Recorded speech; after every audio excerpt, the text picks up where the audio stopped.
Hello everyone, welcome to the channel. आज हम बात कर रहे हैं डेली रूटीन के ऊपर, जिसकी वजह से 3 bank exam back to back मैंने क्लियर किए हैं।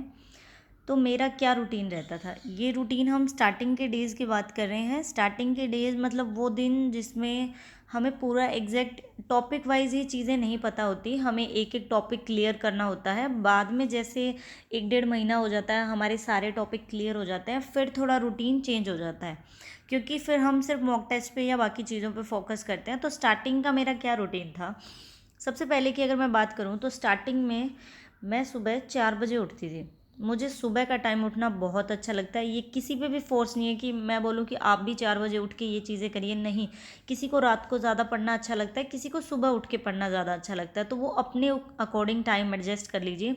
ये भी नहीं कि जैसे जैसे मैंने किया वैसे ही आप करोगे। आप बस एक चीज़ें माइंड में, मैं जस्ट अपना बताना चाह रही हूँ कि मेरे लिए क्या चीज़ें बेनिफिशियल रही। मैं सुबह 4 बजे उठती थी। उठते सारी मुझे क्या करना होता था कि मैं डेली के करंट अफेयर्स पढ़ती थी, क्योंकि सुबह उठते ही हमारा माइंड इतना फ्रेश होता है कि जो स्टार्टिंग का हम टाइम लगाते हैं, जैसे अगर मैं 1 घंटा करंट अफेयर्स के डेली के मैं पढ़ती थी 20 क्वेश्चन। करंट अफेयर के इतने ही आते हैं 15 to 20 क्वेश्चन, जो अगर आप डेली बेसिस पे पढ़ते रहें तो ज़्यादा आपको एग्ज़ाम के टाइम टेंशन नहीं लेनी पड़ेगी। क्योंकि एग्ज़ाम में क्या है कि जी का एक ऐसा पोर्शन है जिसको हम इग्नोर कर देते हैं, और जब प्री क्लियर हो जाता है तब हमें सिर्फ जीए याद आती है। तो जीके भी ऐसा टॉपिक नहीं है जो आप लास्ट के 15 या 20 डेज में कर सकते हैं। फिर आप भूलने लगेंगे, एक एक दिन के 200-200 क्वेश्चन करेंगे तो वो नहीं याद रहेगा। इसलिए मैं डेली का करंट अफेयर्स पढ़ती थी। ठीक है, अगर मेरा सोर्स देखो तो मुझे पर्सनली स्टडी आईक्यू का अच्छा लगता है। मैं स्टडी आईक्यू के जो 18 क्वेश्चन होते हैं डेली के, वो मैं करती हूँ। ठीक है, और उसके बाद जैसे स्टार्टिंग में मैंने करंट अफेयर 1 आवर तक करंट अफेयर पढ़ा। 20 क्वेश्चंस हैं, एक बार 20 मिनट तक देख लिया, उसमें कुछ एक्स्ट्रा इन्फॉर्मेशन आ जाती है वो नोट डाउन कर ली, या फिर मैंने ढंग से पढ़ लिया उस चीज़ को। ठीक है, उसके बाद 5 से लेके 7:30 बजे तक, मतलब लगभग 3 से 3.5 घंटे मैं देती थी मैथ्स को, मैथ्स के पोर्शन को। उसमें मैं क्या करती थी, जैसे स्टार्टिंग के डेज है तो उसमें कोई भी एक टॉपिक उठा लिया हमने। जैसे अगर मेरे को क्वाड्रेटिक इक्वेशन करनी है या मेरे को टाइम एंड वर्क करना है, जो भी टॉपिक है, तो मैं पहले उससे क्या करती थी, जैसे ये टॉपिक है तो इसको अच्छा बनाने के लिए मुझे क्या करना पड़ेगा, इसके कम से कम 300 से 400 क्वेश्चन मुझे मिलने चाहिए, या फिर 1000 तक क्वेश्चन मैंने किए हैं सच में प्रैक्टिस।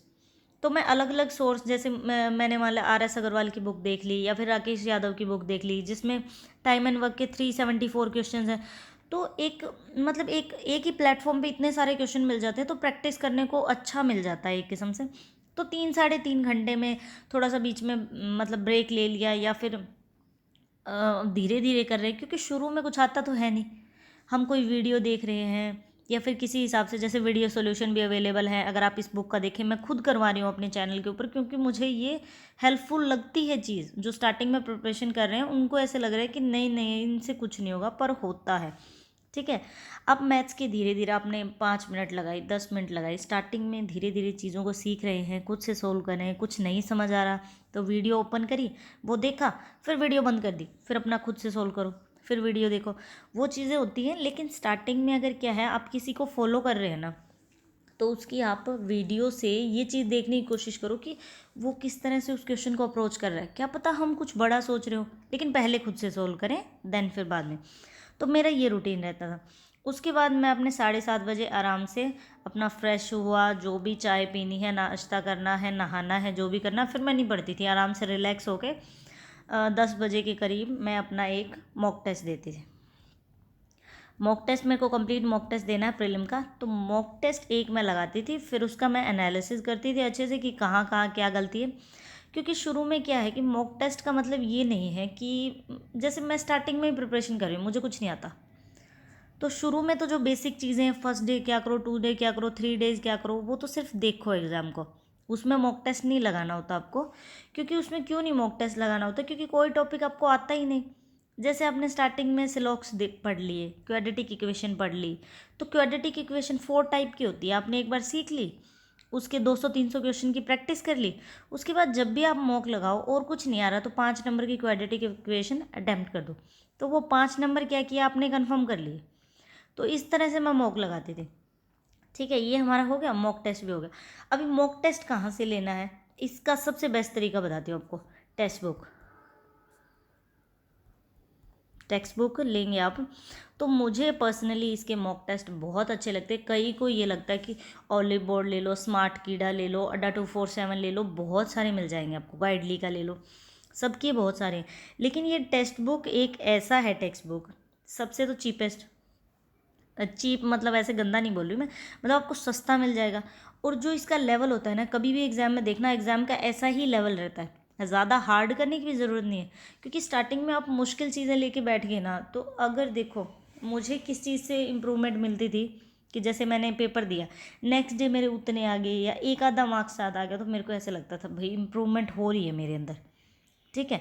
लेकिन मैं सबसे पहले ही इतना मुश्किल उठा के खड़ी हो जाऊँ ओलिव बोर्ड का, और मेरे नंबर आ रहे हैं, मेरी कट ऑफ भी नहीं क्लियर हो रही, और मैं सारा दिन पढ़े जा रही हूँ पागलों की तरह, तो मैं डिमोटिवेट होकर छोड़ दूँगी चीज़ों को। तो ऐसा नहीं करना होता। टेक्स्ट बुक बहुत अच्छा है। क्या करना है, अगर आप पूरे साल का परचेज़ करते हैं ना, 400-500 रुपये का मिल जाएगा आपको आराम से। अगर आप कोड लगाते हैं तो और भी सस्ता, ऑफर चलता रहता है इसमें, ठीक है। आपने वो ले लिया, इसमें क्या मिलेंगे, S B I P O के प्री के 30 मिल जाएंगे, मेंस के 50 मिल जाएंगे, SBI क्लर्क के अलग से मिलेंगे, IBPS RRB PO के अलग, IBPS RRB क्लर्क के अलग, एंड IBPS PO और क्लर्क उनके अलग अलग। मतलब आपको बहुत सारे क्वेश्चन यहाँ से देखने को मिल जाएंगे। ये 3 चीज़ें कर ली हमने।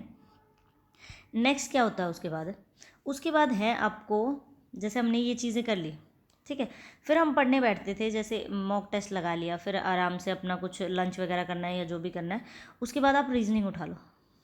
रीजनिंग में अभी वही है, एक बार टॉपिक सीख लो आपके, जैसे टॉपिक क्या है इसमें, सिलॉक्स हो गया सबसे पहले तो, ठीक है, इनइक्वालिटीज़ हो गया इसके अंदर, और जो बेसिक चीज़ें होती हैं, जैसे एक दो क्वेश्चन इस तरह के दिए होते हैं, मतलब पूछ लेते हैं कि इससे ग्रेटर देन है, या 1 2 3 ऐसे लाइन में क्वेश्चन आगे, उस तरह के करके उसके बाद मेन फोकस करो पजल पे, क्योंकि एग्ज़ाम यही क्लियर करवाने वाली हैं। अगर रीजनिंग की कट ऑफ, या फिर कट ऑफ तो कंसिडर ही मत करो, रीजनिंग में अच्छे स्कोर करने हैं तो पजल की जितनी, मतलब एक आध पहले ये टॉपिक क्लियर कर लो, मॉक टेस्ट में डेली इनको अटैम्प्ट करेंगे, एक एक मॉक टेस्ट लगाएंगे उसमें। उसके बाद जो पजल है ना, डेली के 10 कर लिए, फिर स्पीड बढ़ा ली, 20 किए। चाहे आपको पहली बार में पजल करने में चाहे मुझे कितना ही टाइम लगे, लेकिन मेरा फिक्स था कि मेरे को 10 पजल करनी ही करनी। इस हिसाब से जैसे मैंने लास्ट में ऐसे कर लिया कि मेरे को 50 पजल करनी ही करनी, तो मेरे को करनी ही है 50 पजल्स, चाहे मुझे कितना ही टाइम लगे। तो आप इस तरह से, टाइम एक बार स्टार्टिंग में ज़्यादा लगेगा, पर धीरे धीरे जैसे चीज़ों को सीखने लगेंगे तो कम टाइम लगेगा। उसके बाद हमारा नेक्स्ट टॉपिक क्या आता है, इंग्लिश पे मेन फोकस करता है। इंग्लिश में क्या करना है हमने, इंग्लिश में और कुछ नहीं है, आप एक बार तो डेली का, जैसे द हिंदू का न्यूज़पेपर है उसको पढ़िए, ज़्यादा नहीं पढ़ना आ रहा ना, फर्स्ट पेज पढ़ लीजिए बस, फर्स्ट पेज। कुछ नहीं समझ में आ रहा ना, तो भी बस आप पढ़ते रहिए, लाइन नहीं पढ़ ली आपने, उसको एक बार दोबारा पढ़ लिया, आधा एक घंटा उस पर लगाओ, 4-5 दिन ये चीज़ें करो, थोड़ा कुछ ना कुछ पल्ले पढ़ना शुरू हो जाएगा आपके, ठीक है। उसके बाद एक बेसिक सी चीज़ है 120 रूल्स, ये आप यहाँ से, आपको निमिषा बंसल मैम की एक वीडियो है 11 घंटे की, या फिर उनकी बुक भी आती है, PDF भी आपको मिल जाएंगे अगर आप गूगल पे सर्च करेंगे, या फिर मैं प्रोवाइड करवा दूँगी, आप कमेंट सेशन में बता देना।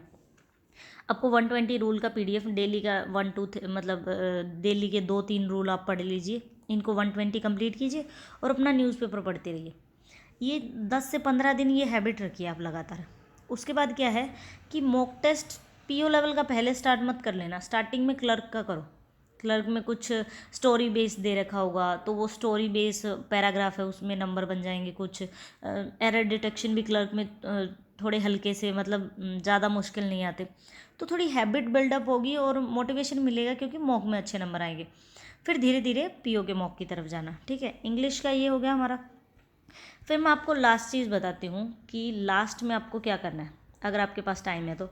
जैसे अगर हम टेक्स्ट बुक की ही बात करें, तो इसमें क्या होते हैं कि सेशन वाइज क्विज होते हैं, सेक्शनल जिनको क्विज बोलते हैं वो होते हैं। आप अगर मिनी क्विज भी होते हैं, जो आप देखें कि थोड़ा थोड़ा टाइम का होता है, 10-10 मिनट के होंगे, 15-15 मिनट के होंगे, तो हर सेशन का थोड़ा थोड़ा, अगर स्टार्टिंग के दिनों में नहीं, जैसे ही 15-20 दिन हो जाए उसके बाद वो सेशनल क्विज लगा सकते हैं।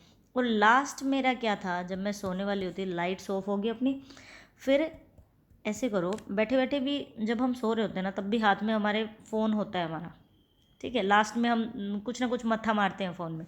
उसमें क्या करना है, या तो आप ले लो इसकी अफेयर्स क्लाउड की, अफेयर्स क्लाउड का क्विज़ लगा लो, जो जिसका हमने सुबह जो पढ़ा ना करंट अफेयर, पढ़ वहाँ से लिया, फिर इसका क्विज़ लगा लो। यहाँ से नहीं तो अड्डा 247 पे भी डेली का 10 से 15 क्वेश्चन का क्विज़ मिल जाता है, उस क्विज़ को अटैम्प्ट करके देखो। ये देखो कि जो आज हमने पढ़ा था वो इसमें आपको पता है जीके सेम ही है। ऐसा नहीं है कि स्टडी आईक्यू वाला अलग जीके बनाएगा, गाइडली वाला अलग जीके बनाएगा, जीके सेम है, लेकिन इनके सिर्फ हमें क्या करने हैं, क्विज़ लगाने हैं। इनको पढ़ना नहीं है, सिर्फ हमें क्विज़ लगाने हैं। जो एक आधा एक्स्ट्रा क्वेश्चन आ रहा है वो थोड़ा सा माइंड में रखना है। आप क्या करोगे, आपको 15 से 20 दिन हो जाएंगे ना, उसके बाद आपको ऐसे लगेगा कि सब कुछ सेम ही है, मतलब चीज़ें काफ़ी हद तक क्लियर होने लग जाएंगे।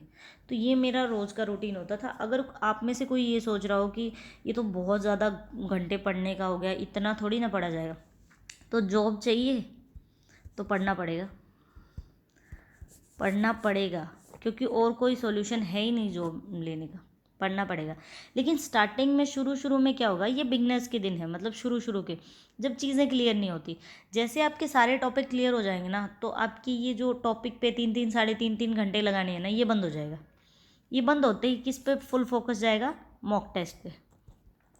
मॉक टेस्ट पे फुल फोकस जाएगा। हमें सबसे पहले तो हमें क्या करना है, सीखना है चीज़ों को। चीज़ें सीख ली, उसके बाद हम मॉक टेस्ट में धीरे धीरे उन चीज़ों को अप्लाई करेंगे। उसके बाद हमें क्या करना है, मॉक टेस्ट में स्पीड बनानी है। स्टार्टिंग में भागना शुरू मत कर देना, पहले रेंगना सीखो, फिर चलना सीखो, फिर दौड़ना सीखो। चीज़ें बहुत अच्छे से क्लियर हो जाएंगी। मैंने किया है, आप भी कर सकते हैं। Thank you for watching the video. और इस तरह की वीडियोज़ और चैनल पे देखना चाहते हैं तो प्लीज़ सब्सक्राइब द चैनल।